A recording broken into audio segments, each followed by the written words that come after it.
With me today is Kris Oxtal. Kris is the author of our single-family rental update for March. Welcome, Kris. Hi, Steve. Great to be here. Good to see you again.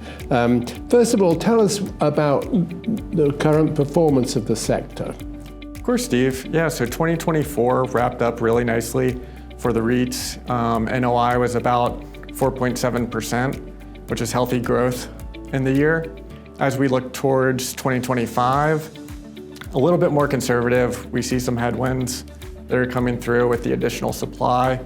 So a lot of the REITs are projecting a little bit slower rent growth and a little bit less NOI. Yeah, tell us in a bit more detail about expectations specifically for this year. Yeah, so everyone released their guidance for 2025. Revenue growth, 3%. Expenses, 3.7% on average. And NOI just below 3% due to that.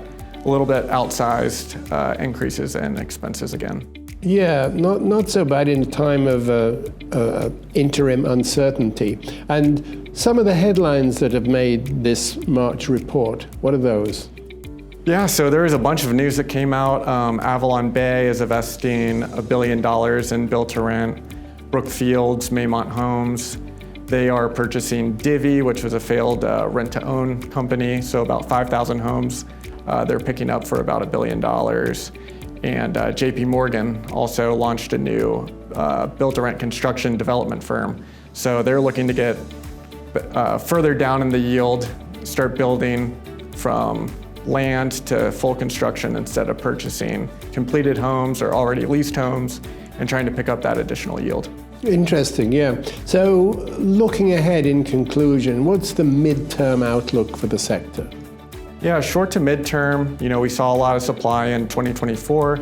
We're still seeing that supply come through in 2025. But as we get to 27, 28, with the current construction cost and high cost of capital, we'll really see that supply thin out and we'll start seeing that rent growth trend upwards again. Yeah, very interesting. Well, we'll track it as usual as it unfolds, and thanks for being here today.